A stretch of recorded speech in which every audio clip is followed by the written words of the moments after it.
अंदर PDF biology CSIR दिसंबर 2024 का form आ चुका है और उसकी जो स्टार्टिंग डेट है वो 9 दिसंबर से लेकर के लास्ट डेट आपको 30 दिसंबर दे रखा है। एंड होपफुली कि आपने उसका नोटिफिकेशन देख भी लिया होगा और फॉर्म भी अप्लाई करना स्टार्ट कर दिया होगा और एग्जाम्स की डेट भी आपको पहले से डिक्लेयर हो चुकी है। 16 फरवरी से मीन 16 फरवरी से लेकर के आपको 28 फरवरी के बीच में एग्जाम देने हैं। तो सब कुछ क्लियर है, बट यहाँ पे कुछ बच्चों के क्वेश्चंस हैं एलिजिबिलिटी क्राइटेरिया को लेकर के कि क्या लाइक एज वो कोई 4 ईयर ग्रेजुएशन कर रहे हैं, जैसे लाइक एज बी फार्मा में है तो क्या वो लाइफ साइंस अप्लाई कर सकते हैं। किसी का वी वॉक में है, वेटरनरी साइंस में या फिर बायोमेडिकल साइंस में है तो क्या वो अप्लाई कर सकते हैं। क्या कोई एमएससी जो फाइनल ईयर के स्टूडेंट है बट रिजल्ट नहीं आया है, क्या वो अप्लाई कर सकते हैं। या एमएससी फर्स्ट ईयर के स्टूडेंट हैं, क्या वो अप्लाई कर सकते हैं। कोई एमटेक का लड़का है या वो अप्लाई कर सकता है। तो इन सारे सवालों को देखते हुए आज यहाँ पे एलिजिबिलिटी क्राइटेरिया जो सीएसआईआर की इस इंफॉर्मेशन बुलेटिन में है उस पर हम लोग यहाँ पे डिस्कस करेंगे कि कौन कौन से कैंडिडेट कितने रिक्वायर्ड परसेंटेज के साथ में कर सकते हैं और क्या उनको रिलैक्सेशन मिलेगा अप्लाई करने के लिए परसेंटेज में, अगर वो किसी कैटेगरी से बिलोंग करते हैं तो। सो डियर एस्पिरेंट्स, अगर आप में से जो लोग इसके बारे में जिनको इन्फॉर्मेशन पहले से है उनके लिए ये वीडियो नहीं है, आप इस वीडियो को लीव आउट कर सकते हैं। बाकी जो फ्रेशर्स कैंडिडेट्स हैं जिनको अभी इस चीज़ को लेकर डाउट है वो इस वीडियो को देख सकते हैं। इसमें पूरी तरीके से क्लियर हम लोग डिस्कस करेंगे उन्हीं पॉइंट्स को लेकर के जहाँ पर आपके डाउट्स हैं और जो सीएसआईआर के इन्फॉर्मेशन बुलेटिन में क्या है मेंशन है। आप चाहें तो खुद भी इस बुलेटिन को डाउनलोड करके पढ़ सकते हैं, समझ सकते हैं। चैप्टर नंबर 2 है, पेज नंबर 12 एंड 13 पे joint CSIR UGC NET December 2024 eligibility criteria. पहला ही पॉइंट आपको बोलता है that is general category, unreserved category, EWS candidates who have secured at least 55% marks in master's degree or equivalent examinations from the recognized university। Right, मतलब अगर आप किसी general category से बिलोंग, मतलब कोई भी जनरल कैटेगरी से बिलोंग करते हैं, रिजर्व कैटेगरी में हैं, ईडब्ल्यूएस में हैं, तो आपके मास्टर्स पे मींस एमएससी में जो एमएससी है या एमटेक है या एम फार्मा है जो भी है, मींस मास्टर्स की डिग्री होनी चाहिए, उसमें 55% आपका मार्क्स स्कोर होना चाहिए। तो अगर आप ऐसा है तो पहले आप क्या है एलिजिबल हैं, कोई प्रॉब्लम यहाँ पे नहीं है। कैटेगरी के जो कैंडिडेट्स हैं like as OBC non creamy layer हैं या फिर शेड्यूल कास्ट हैं या फिर शेड्यूल ट्राइब कास्ट हैं या पीडब्ल्यूडी वाले हैं या थर्ड जेंडर वाले हैं, उनको 5% का रिलैक्सेशन दिया गया है। मीन्स वो 50% भी अगर उनका मास्टर्स लेवल पे है तो वो एलिजिबल हैं इस फॉर्म को फिल करने के लिए, जेआरएफ में अपीयर होने के लिए, जेआरएफ सर्टिफिकेट लेने के लिए। सो पहला पॉइंट आपको क्लियरली बताता है कि अगर आप किसी कैटेगरी से बिलोंग करते हैं like as OBC non creamy layer, SC ST, PWD, third gender, तो आपको 50% का होना कंपलसरी है आपके मास्टर्स लेवल पे। और अगर आप जनरल अनरिजर्व ईडब्ल्यूएस से बिलोंग करते हैं तो 55% का क्राइटेरिया आपके लिए अप्लाई हो जाता है। दूसरा पॉइंट जो बोलता है that is what candidates who are pursuing their master's degree or equivalent courses or candidates who have appeared for their qualifying master's degree final year examinations and whose result is still awaited, or candidates whose qualifying examinations have been delayed may also apply for this test। Means अगर आप MSc या masters pursuing कर रहे हैं अपने final year, जैसे semester wise अगर है तो आप थर्ड सेमेस्टर्स में हैं या फोर्थ सेमेस्टर्स में हैं, दोनों में अप्लाई कर सकते हैं। ईयरली अगर है तो फिर आप फाइनल ईयर में हैं तो भी आप अप्लाई कर सकते हैं। अगर आपने एग्ज़ाम दिया हुआ है, आपका एग्ज़ाम का रिजल्ट नहीं आया है तो भी आप अप्लाई कर सकते हैं। आपका अभी सेमेस्टर्स रनिंग कंडीशन में है तो भी आप अप्लाई कर सकते हैं। लेकिन आपको इस एग्ज़ाम को क्वालिफाई करने के बाद सर्टिफिकेट लेने के लिए आपको फाइनल ईयर का मार्कशीट दिखाना होगा और उसमें आपको ये परसेंटेज का भी क्राइटेरिया रहेगा कि आपको फाइनल मार्क्स जो होंगे 55% हो जनरल कैटेगरी के लिए और 50% हो OBC, NSC, ST and PWD category के लिए। और ये आपको दिखाना होगा, यहाँ पे लिख रखा है such candidates must complete their masters degree और equivalent examinations within 2 year from the date of the NET results with required percentage of the marks. Means अगर आप फर्स्ट ईयर में हैं, मीन्स फर्स्ट सेमेस्टर्स में हैं, second semesters में हैं, third semesters में हैं, किसी में भी हैं, मास्टर में सिर्फ इनरोल्ड भी अगर आप हो चुके हैं तो भी आप अप्लाई कर सकते हैं। और आपको सर्टिफिकेट तब मिलेगा जब आपका रिजल्ट पब्लिश हो चुका है, उसके 2 साल के अंदर में आपको अपनी मास्टर्स डिग्री दिखानी पड़ेगी, वो भी रिक्वायर्ड परसेंटेज के साथ में। तो बहुत ही क्लियरली यहाँ पे मेंशन है। अगर आप सेमेस्टर वाइज की एग्जाम की अगर आप बात करते हैं तो अगर आप फर्स्ट सेम में हैं तो भी अप्लाई कर सकते हैं, सेकंड सेम में हैं तो भी, थर्ड सेम में हैं तो भी, फोर्थ सेम में हैं तो भी, कोई दिक्कत नहीं है।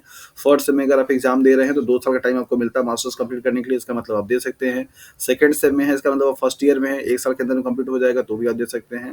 तो मास्टर्स डिग्री में अगर आपने एडमिशन ही लिया हुआ है और आपका पहला ही सेमेस्टर चल रहा है, तो भी आप सीएसआईआर के एग्ज़ाम में अपीयर हो सकते हैं और आपको सर्टिफ़िकेट तब मिलेगा जब आप ये मास्टर्स कंप्लीट कर लेंगे 2 साल के अंदर में और अपना सर्टिफ़िकेट दिखाएँगे कि 55% और 50% कैटेगरी वाइज़ है, तो आपको वो सर्टिफ़िकेट इश्यू कर दिया जाएगा।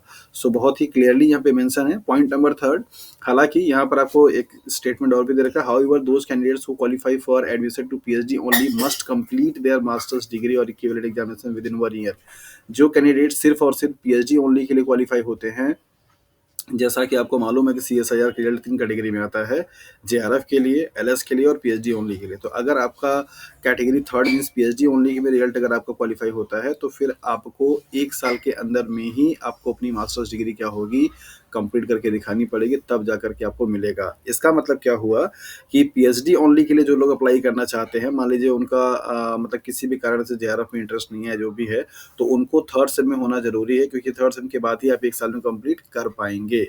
नेक्स्ट पॉइंट कहता है candidates belonging to the third gender category are eligible to draw the same year relaxations in the age fee and eligibility criteria for NET are as available for the SC ST PWD category. अगर आपका जो gender है वो third gender से आप belong करते हैं, किसी भी रीजन के हैं, तो आपको भी सेम बेनिफिट वही मिलेगा, फी में भी, एज में भी और एलिजिबिलिटी क्राइटेरिया में भी, जो आपको मिलता है, जो उन कैंडिडेट्स को मिलता है जो कि एससी एसटी पीडब्ल्यूडी कैटेगरी से बिलोंग करते हैं, राइट। और आपकी भी जो कट ऑफ होगी वो उनकी कैटेगरी से बिलोंग करेगी और उनसे भी लो रखा जाएगा। नेक्स्ट पॉइंट जो बोलता है वो ये, that is the degree holders, the PhD degree holders whose master's level examinations have been completed by 19 September 1991, irrespective of the date of declaration of results, shall be eligible for the net relaxation for a relaxation of 5% aggregate marks। मतलब जिनका ऐसे PhD holder, मतलब ऐसे candidates जिन्होंने जिनकी masters degree वो 1991 के time पे कंप्लीट हो चुकी है, सितंबर 19 तक, तो वो लोग अगर फॉर्म भरना चाहते हैं नेट का, तो उनको 5% का रिलैक्सेशन दिया जाएगा, और जो कि 55% है, राइट। तो उनको नेट में अगर एग्जाम देना है, अगर अभी उनको लग रहा है कि हाँ हमने पीएचडी तो कर लिया बट हमारे पास नेट का सर्टिफिकेट नहीं है, और उनकी मास्टर्स डिग्री जो है 1991 में कंप्लीट हुई थी, तो वो आसानी से भर सकते हैं फॉर्म। उनको 5% का यहाँ पे क्या होगा, रिलैक्सेशन मिलेगा। अगला पॉइंट बोलता है candidates are neither required to send any certificate documents in support of their eligibility not print out for the of the application form for confirmation page not to NTA. आपको कोई भी form जो भी आपने fill किया हुआ है उसको भेजने की जरूरत नहीं है, कोई डॉक्यूमेंट्स, कोई सर्टिफिकेट आपको भेजने की जरूरत नहीं है एनटीए के पास, या आपको कुछ भी भेजने की जरूरत नहीं है। However the candidates in their own interests must ensure themselves about their eligibility criteria for the test. आपको सलाह दिया जाता है कि आप खुद से पहले पढ़ लें और जान लें कि आप एलिजिबल हैं कि नहीं है। आपको एलिजिबिलिटी प्रूफ करने के लिए एनटीए को कोई भी डॉक्यूमेंट्स भेजने की जरूरत नहीं है, लेकिन आपको अपनी तरफ से सेटिस्फेक्शन होना जरूरी है। In the event of any ineligibility being detected by the CSIR UGC NTA at any stage, their candidature will be cancelled. किसी भी स्टेज पे अगर ये पाया जाता है कि आप एलिजिबल नहीं है, जो भी क्राइटेरिया सीएसआईआर एनटीए और यूजीसी ने दे रखी है इन्फॉर्मेशन बुलेटिन में, अगर उस चीज़ के ऑर्डर में आपकी एलिजिबिलिटी नहीं पाई जाती है, तो आपका सर्टिफिकेट और आपकी कैंडिडेचर कैंसिल कर दिया जाएगा विदाउट किसी प्रॉब्लम के, और आप कुछ भी नहीं कर पाएंगे। तो NTA does not verify the information provided by the candidates during the online registration and hence the candidature will be purely provisional subject to the fulfilment of the eligibility criteria. साफ साफ यहाँ पे एनटीए ने अपना दे दिया कि NTA कोई भी एलिजिबिलिटी क्राइटेरिया का जो इन्फॉर्मेशन आप दे रहे हैं उसको वो क्रॉस वेरीफाई नहीं करता है, वो सिर्फ आपके ऊपर ट्रस्ट करके आपको सर्टिफिकेट, आपको एडमिट कार्ड जारी कर देता है और आपको सर्टिफिकेट मिल जाती है। लेकिन सर्टिफिकेट के टाइम के बाद जब डॉक्यूमेंट्स वेरिफिकेशन होता है और अगर आप पाए जाते हैं कि आप एलिजिबल है, तो बेसिकली आपकी जो कैंडिडेचर है वो क्या होगी, कंप्लीटली रद्द कर दी जाएगी, मीन्स कैंसिल कर दिया जाएगा, आपको नहीं मिलेगा। नेक्स्ट पॉइंट बताता है candidates with the post graduate diploma certificates awarded by the Indian universities institutes of foreign degree diploma certificate awarded by the foreign university institutes should in their own interest ascertain the equivalence of their diploma degree certificate with the master's degree of recognized Indian university। आपको ही दे रखा है, आपको यहाँ पे एक बता रहा है कि अगर आपने कोई डिप्लोमा कर रखा है, कोई डिग्री ले रखा है, कोई सर्टिफिकेट ले रखा है पोस्ट ग्रेजुएशन के बाद का, और उसको आप देखना चाहते हैं कि उसके बेसिस पे एलिजिबिलिटी है आपकी कि नहीं है, तो इस वेबसाइट पर आप जाकर के देख सकते हैं कि आपका जो कोर्स है वो इसमें आता है कि नहीं। इसके बाद the candidates having passed a 4 year और 8 सेमेस्टर, ये इंपॉर्टेंट पॉइंट है। यहाँ पे बी फार्मा वाले भी स्टूडेंट आ जाते हैं जिन्होंने बी फार्मा किया हुआ है, या फिर ऐसा जो लाइक एज बी टेक वाले भी आ जाते हैं जिन्होंने 4 साल ग्रेजुएशन किया हुआ है।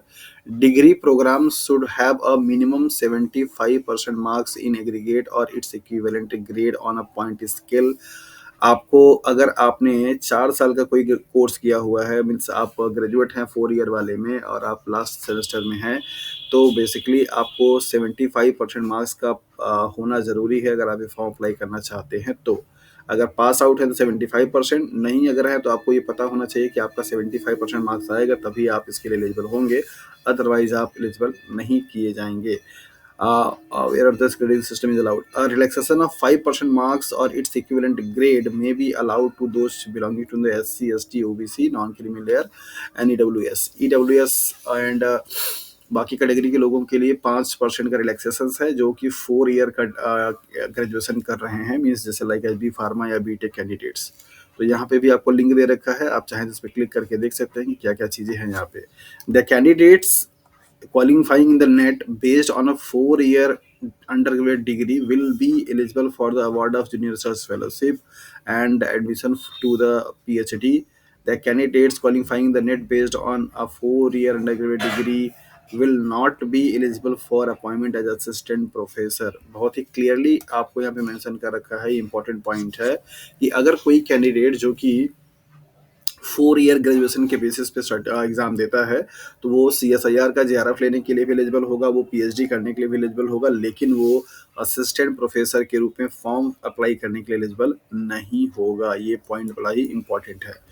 अगला जो पॉइंट है यहाँ पर आपको दे रखा है, the candidates who are pursuing 4 year और 8 semester bachelor degree programme and there are in their last semesters और ईयर में ऑल्सो भी अप्लाई फॉर द टेस्ट। अगर आप 4 साल का डिग्री कर रहे हैं ग्रेजुएशन वाला, अगर आप अपने चौथे साल में हैं या फिर 8वें सेमेस्टर में हैं तो भी आप अप्लाई कर सकते हैं इस एग्जाम्स के लिए। However such candidates will be admitted provisionally and shall be considered eligible for the award of JRF and to the PhD only after the fulfilling the requirement contained in the university grant commission।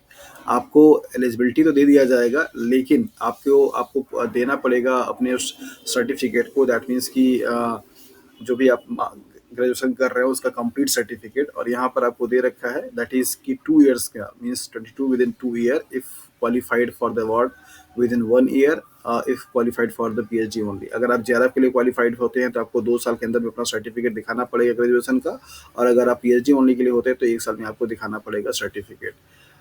सो ये point आपको बताता है कि अगर आप 4 year का graduation कर रहे हो और आप लास्ट सेमेस्टर में या लास्ट ईयर में हैं तो आप अप्लाई कर सकते हैं, लेकिन आपको अगर आप JRF क्वालिफाई होते हैं तो 2 साल के अंदर में आपको दिखाना पड़ेगा, और अगर आप LS PhD ओनली के लिए होते हैं तो 1 साल के अंदर में आपको सर्टिफिकेट दिखाना पड़ेगा। The candidates with 4 year degree bachelor degree programmes are allowed to appear in a subject list of the subject and their course code in the joint studies as they रखा है next second में in which they want to pursue the PhD irrespective of their discipline they have obtained their 4 year degree। आप किसी भी subject से graduation किए हुए हैं उससे फर्क नहीं पड़ता, आप जिस चीज़ में PhD करना चाहते हैं उसके रिगार्डिंग आप अपने सब्जेक्ट को चूज कर सकते हैं। CSIR का जो भी सब्जेक्ट लिस्ट आपको वहाँ पे दे रखा है, तो ये आपको एक NEP 2020 का बेनिफिट है कि आपकी बैचलर डिग्री किसी में भी है। लाइक एज सपोज कोई लड़का केमिकल साइंस से BTech किया हुआ है लेकिन वो चाहता है कि वो दैट इज लाइफ साइंस में PhD करने के लिए, तो लाइफ साइंस से फॉर्म फिल कर सकता है, उसका एग्जाम दे सकता है, तो उसमें कोई प्रॉब्लम नहीं है। So this is all about the eligibility criteria of CSIR December 2024। So hopefully कि अभी से आपके सारे जो पॉइंट्स होंगे वो डाउट क्लियर हो चुके होंगे, और स्टिल अगर आपके पास कोई प्रॉब्लम है या अभी भी कोई कंफ्यूजन है तो आप अपने प्रॉब्लम को कमेंट सेक्शन में मेंशन कर सकते हैं। So thank you for watching this video.